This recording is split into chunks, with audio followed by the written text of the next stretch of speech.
YTN 라디오 등의 뉴스 정면 승부 3부 시작합니다. 원내보다 더 뜨거운 원내 정치 토론, 원내 측면 승부입니다. 민주당 선대위 이경 대변인, 국민의힘 임승호 대변인과 함께합니다. 두 분 어서 오십시오. 네, 안녕하세요. 네, 안녕하세요. 반갑습니다. 자, 국민의힘 상황부터 여쭙지 않을 수 없습니다. 윤석열 후보가 오늘 오전에 김종인 총괄 선대위원장을 배제한 선대위 새 신안을 발표했는데 당 분위기는 좀 뒤숭숭할 것 같아요.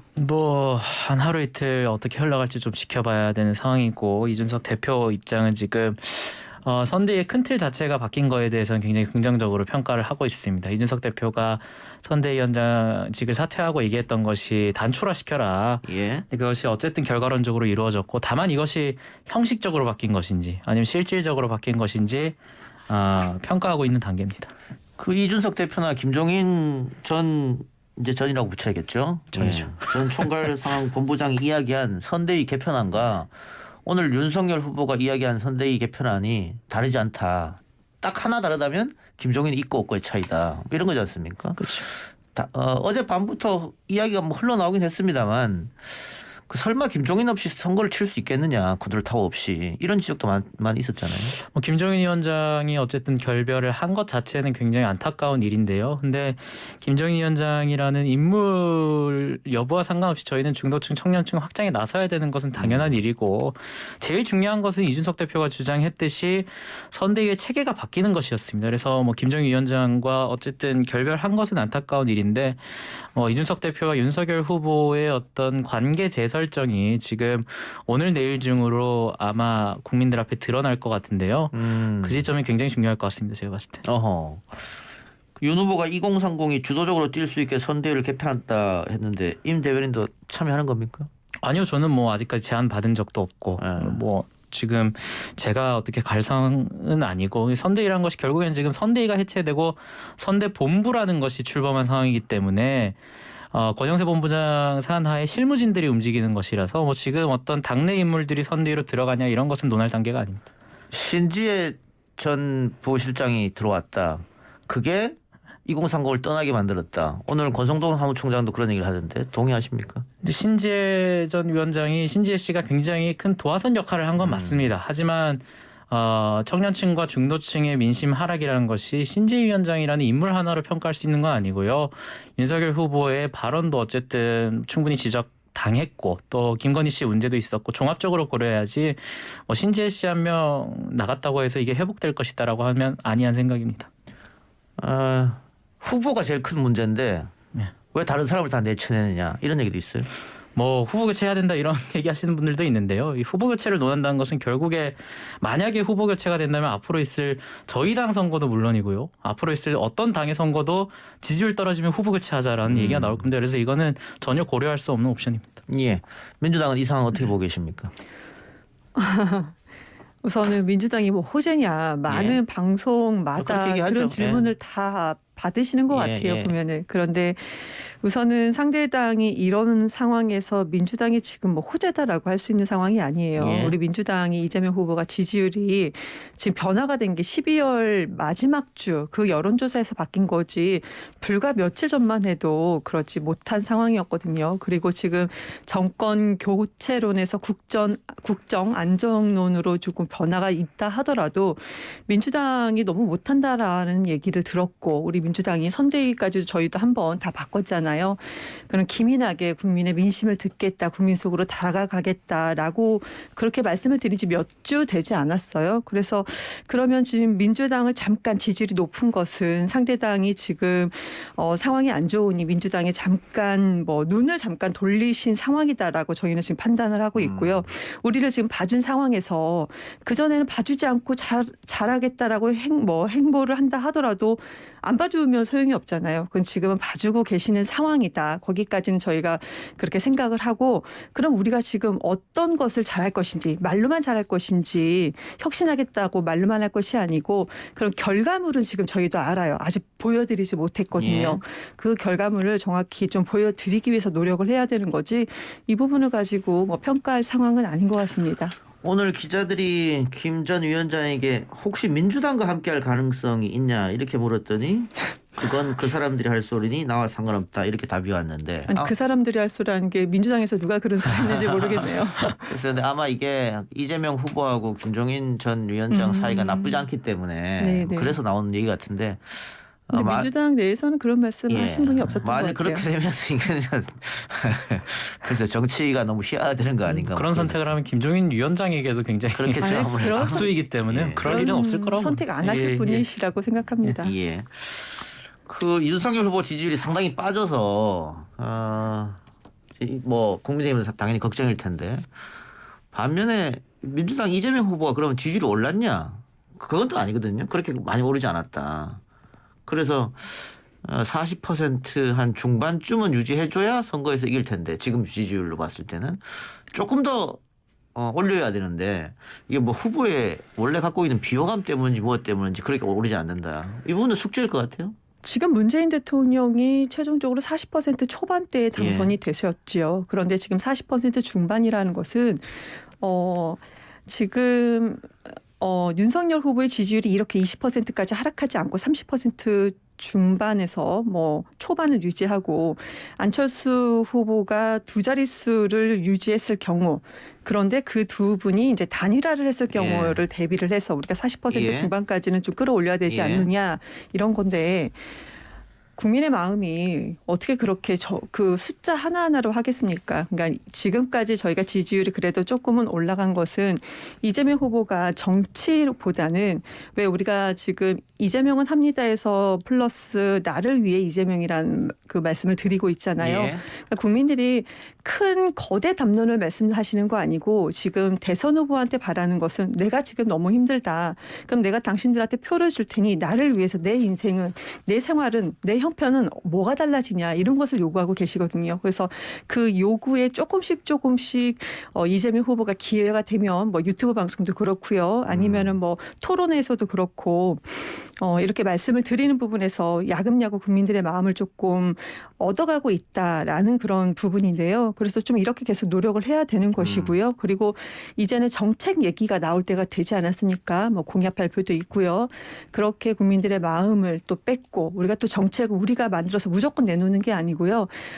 정책을 우리가 어떤 정책을 제안해 주세요라는 그런 프로젝트도 하고 있거든요. 그렇게 국민들께 다가가면서 표를 좀 올려야지 숫자로만 얘기할 수는 없습니다. 자, 이경 대변인이 정책 공약 이야기를 해주셨습니다마는 지금 국민의힘 내용 사태를 수습하는 게 당으로서는 최우선이니까 뭐 정책 공약이 나올 수도 없고 나왔다 한들 국민들이 관심을 가져주지 않는다. 그러니까 어쨌든 제일 우선적으로 하는 것은 내분 수습. 그럼 이준석 대표 거취를 이야기하지 않을 수 없는데요. 뭐 이준석 대표 거취에 대해서 지금 얘기가 계속 나오고 있는데요. 저는 일부 뭐 의원들이나 아니면 선대위의 말단 직책 정도에 있었던 분들이 지금 계속 라디오나 방송에 나와서 하나씩 던져보고 있어요. 저는 이런 텐도는 굉장히 좀 비겁하다고 말을 하고 싶습니다. 이준석 대표의 거취에 대해서 사퇴를 요구하고 싶다면 공식적인 의사의 집합체를 통해서 당대표에게 요구하면 됩니다. 그런데 지금 계속 뒤에서 얘기하고 있거든요. 그래서 어떤 공식적인 요구가 오면 대표는 당연히 응하고 거취를 밝힐 겁니다. 당연히 사퇴는 안 한다고 본인이 계속 말을 하고 있지만 저는 그래서 좀 방송이나 라디오에 나와가지고 이게 마치 당내 주류 의견인 양 내지는 의원들 내의 주류인 양 말하는 것은 굉장히 부적절하고요. 뭐 일부 전 의원께서 무슨 자기 주변에 10명 물어봤더니 7, 8명은 이준석 사퇴를 원하더라. 이런 식으로 하면요. 제 주변에 10명 물어보면 한 100명 물어보면 90명 모아올 수 있어요. 근데 이거는 누가 봐도 아니라는 걸 다 아시잖아요. 그러니까 이런 식의 행태는 좀 중단되어야 된다고 봅니다. 예.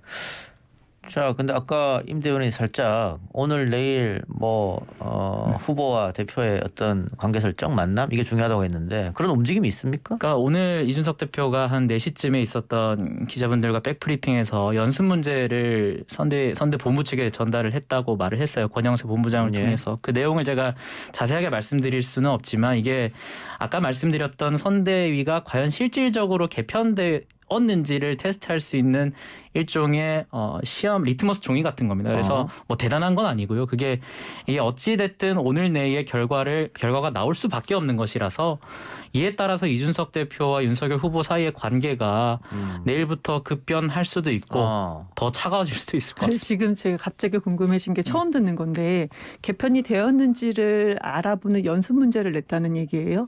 그러니까 형식적으로는 지금 개편이 되었는데 네네. 이준석 대표가 지속적으로 문제시해왔던 게 윤핵관으로 상징되는 체계의 문제였습니다. 예. 그래서 이게 과연 윤핵관이라고 불리는 그런 체계들이 선대본부라는 것에 잠시 몸을 숨긴 건지 아니면 실질적으로 후보가 직접적으로 매력을 발산할 수 있는 선대본부가 꾸려진 것인지를 테스트할 필요는 있죠. 그래서 이준석 대표도 오늘 백브리핑에서 말한 것이 큰 틀의 형식적인 변화에 대해서는 굉장히 긍정적으로 평가한다. 다만 이것이 윤핵관 문제를 비롯한 과연 실질적인 문제들이 제대로 해결되었는지를 위해서는 대표의 판단이 필요한 것이죠. 오늘 이준석 대표 인터뷰를 오전에 저도 봤는데 지금 스스로 본인의 당에 대해서 대표가 그러니까 다 전반적인 저는 옳은 얘기를 했다고 봐요. 그런데 좀 당권을 놓고 싸움을 한다. 그냥 당내 권력을 놓고 싸움을 한다. 그거를 이제 현재 당대표가 스스로 얘기를 했단 말이에요.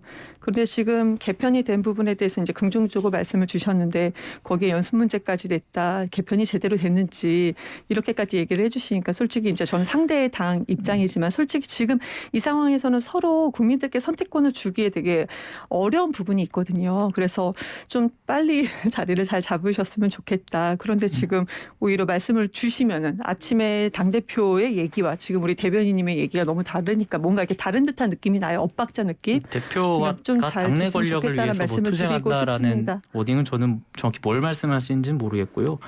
전 대표가 지금 하고 있는 것은 당연한 겁니다. 이게 만약에 실질적으로 선대위가 변하지 않았다라면 이준석 대표는 2주 전과 마찬가지로 선대위 내지는 선대본부 내에서 기능을 할 수 없는 상태이기 때문에 지금처럼 당무를 계속 볼 수밖에 없는 상황입니다. 그래서 이준석 대표 입장에서는 자신이 윤석열 후보와 관계를 재설정한다거나 선대본부 내에서 내지는 당대표로서 자신의 기능을 확대시키기 위해서는 과연 자신이 소위 말했던 그런 비단 주머니들이 얼마나 실질적으로 기능을 할 수 있는지에 대한 테스트가 필요한 것이죠. 예, 알겠습니다.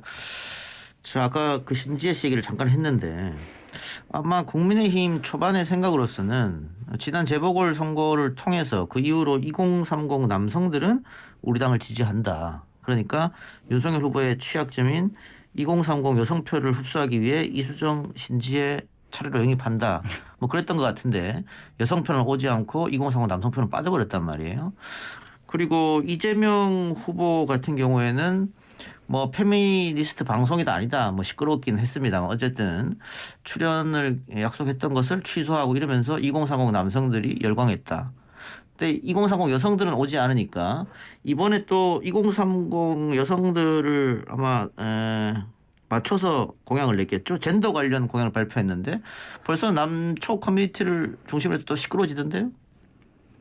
우선은 여론조사에서 2030 여성 표심이 그전하고 다르게 이재명 후보를 많이 지지하고 예. 있다. 예. 이런 변화가 충분히 좀 크게 일어나고 있다라고 말씀을 드리고 싶고요. 예. 젠더 공약에서 왜 뭐가 시끄러운지는 솔직히 저는 뭐 좀 제가 여성이어서 그런지 조금 모르겠어요. 왜냐하면 오늘 발표했던 공약 전문을 다 보면 요약이 몇 개로 딱 추려져요. 한마디로 데이트 폭력, 성폭력, 가해자. 그러니까 가해자에 대한 처벌이 그동안에는 좀 강화되지 못했다. 이것을 좀 강화하겠다는 건데 여기에 두 분도 왜 강화하냐 이렇게 말씀 안 하시는 거잖아요. 예. 솔직히. 그리고 스토킹 범죄에 대해서도 반의사불벌죄가 있었는데 이것을 폐지하겠다라는 부분인 거거든요. 예. 스토킹이 확실히 되면은 이것을 폐지하겠다는 겁니다.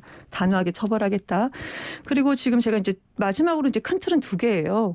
아동 청소년 성범죄자에 대해서 근데 이 아동은 그때 어렸을 땐 신고를 하지 못하고 그러니까 기간이 훨씬 지나서 집행유예가 끝나고 난 다음에 그때 신고를 하면은 아무 소용이 없거든요. 처벌을 받지 못합니다. 그래서 집행유예를 폐지하거나 기간을 연장하겠다는 겁니다. 예. 그리고 여기에 이제 아동 청소년 범죄 플러스 그 가족 간의 이런 범죄를 저지른 경우가 상당히 많아요. 그런 부분에 대해서는 좀 더 강화하게 피해자를 더 보호하고 더 강화하겠다. 근데 이런 것을 전반적으로 그럼 피해자가 생기잖아요. 경기도에 지금 경기도 디지털 성범죄 피해자 원스톱 지원센터라는 것이 있습니다.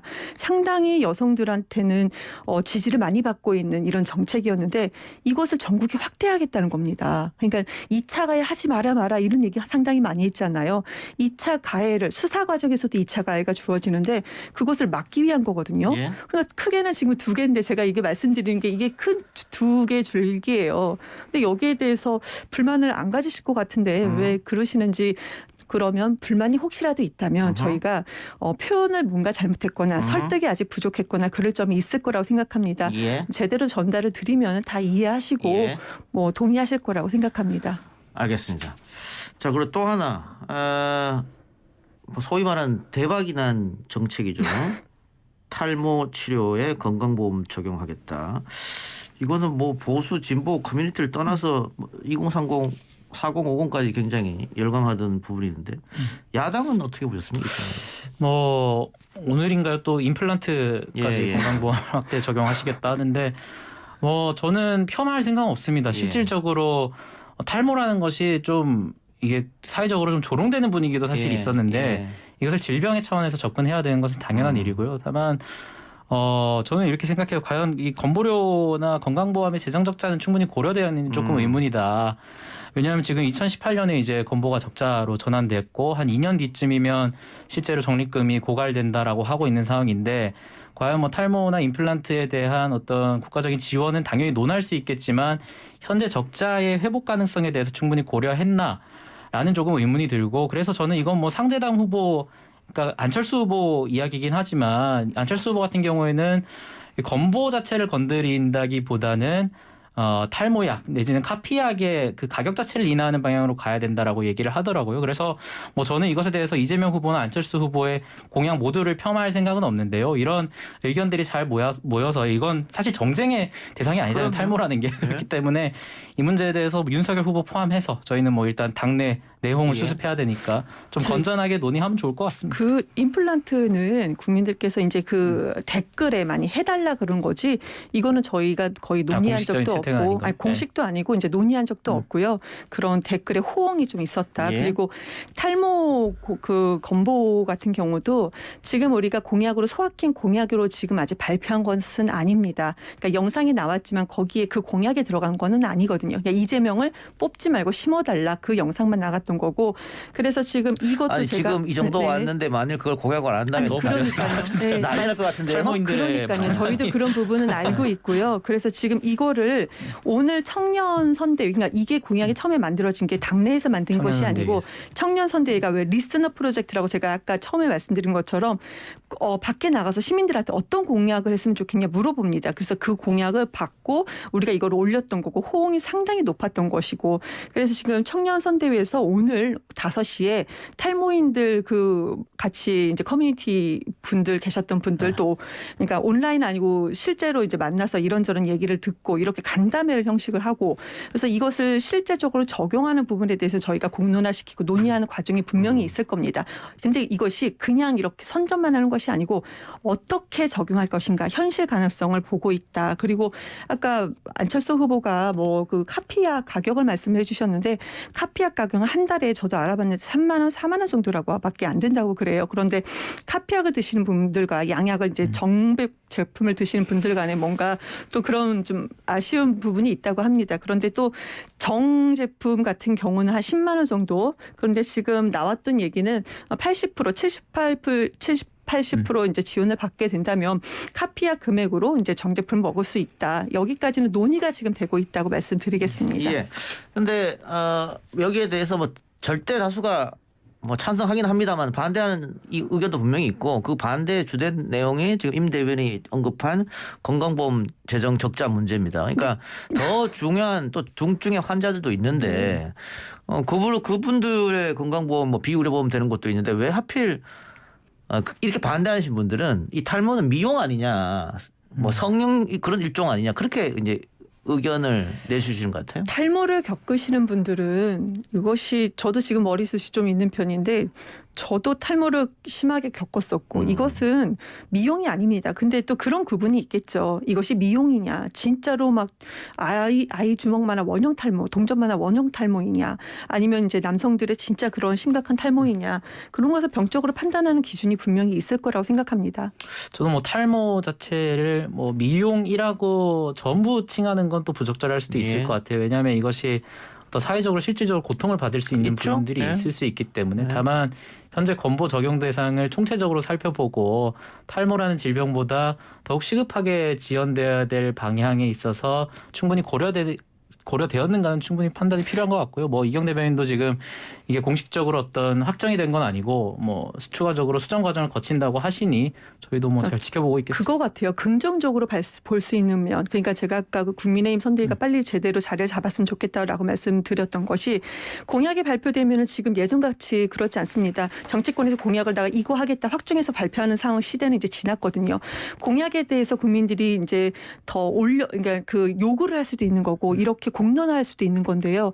그런 얘기가 그러니까 여당뿐만 아니고 야당도 같이 공약에 대한 논의가 좀 빨리 이루어졌으면 좋겠다. 그리고 지금 건강보험료 같은 경우도 이것도 공론화 과정에서 이게 논의되는 부분이거든요. 그래서 이런 부분이 여야가 같이 좀 됐으면 좋겠다라는 바람도 말씀드리겠습니다. 예. 뭐 핫하긴 하네요. 지금 우리가 이 얘기하니까 댓글창이 굉장히 빨리 올라가거든요. 알겠습니다.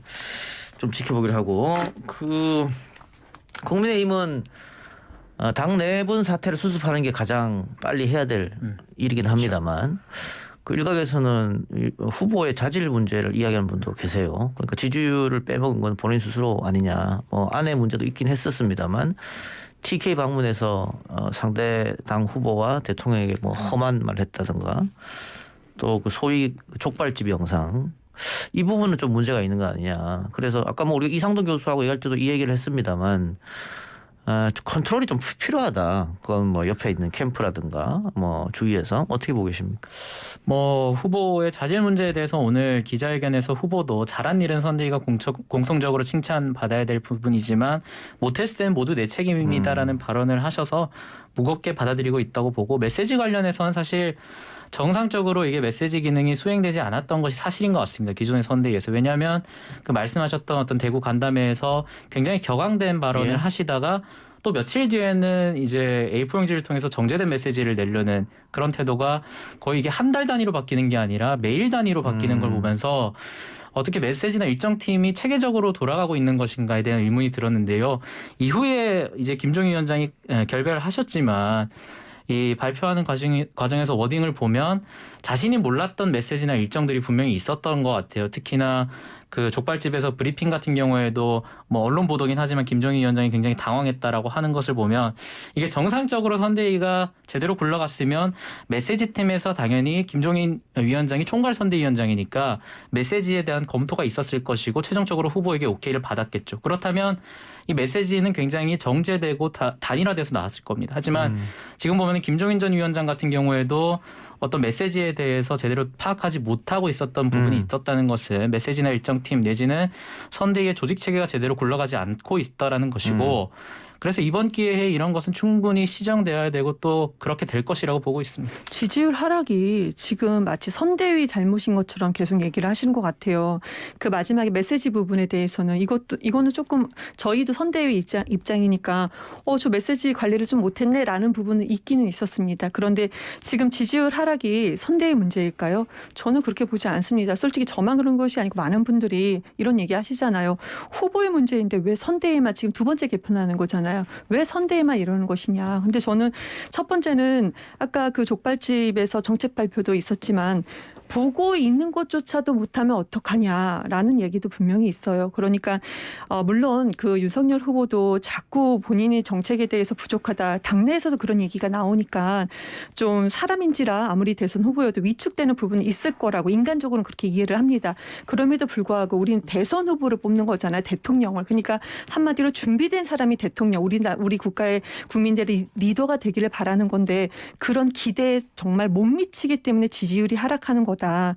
그런데 지금 선대위만 가지고 하는 것은 아무래도 윤핵관이라고 지정이 됐던 그런 부분들, 그러니까 그런 부분들이 좀 권력 투쟁이 있어서 지금 이렇게 사단이 나는 것은 아닌가 이렇게도 보여집니다.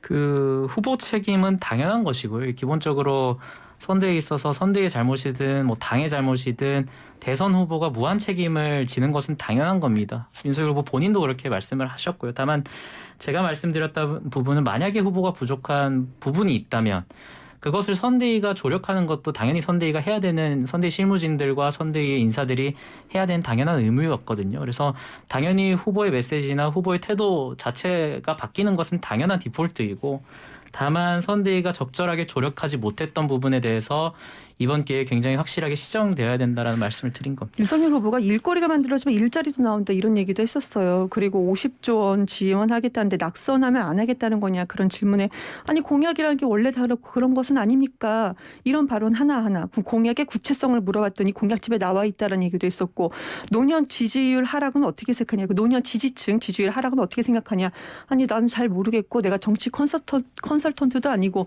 그러니까 이런 후보의 발언, 그러니까 그 전에 망언은 그래 처음이니까 그럴 수 있다고 치자 이렇게 국민들은 아마 그렇게 받아주셨을 것 같아요. 그런데 구체적으로 시간이 많이 지났음에도 불구하고 정책 얘기를 함에도 불구하고 이러기 때문에 그거에 대한 후보의 문제다. 자, 임 대변인 40초 남았습니다. 반론. 뭐 이재명 후보의 과거 발언에 대해서 제가 언급하지는 않겠는데요. 그런 문제에 대해서 당연히 시정해야 되는 겁니다. 다만 제가 말씀드린 것은 후보의 메시지를 적절히 관리하고 하는 것도 당연한 일일 거예요. 민주당에서도 당연히 이재명 후보가 당연히 메시지를 내는 것이지만 그에 대한 적절한 코칭과 선대위 차원의 조력은 당연히 있어야 되는 것이죠. 당연히 이런 차원의 선대위가 제대로 기능을 하지 못했기 때문에 이번에 확실하게 바꿔야 됩니다. 알겠습니다. 자, 오늘 두 분과 조금 길게 정치권 상황에 대해서 이야기했습니다만은 뭐 오늘 날이 날인 만큼 국민의힘에 대해서 많은 이야기했고 좋은 얘기가 아니어서 좀 죄송합니다. 다음 주에는 바뀌어야 됩니다. 예, 다음 주엔 좋은 얘기 갖고 기대하겠습니다. 지금까지 임승호 국민의힘 대변인, 이경 민주당 선대위 대변인과 함께했습니다. 고맙습니다. 네, 감사합니다. 감사합니다.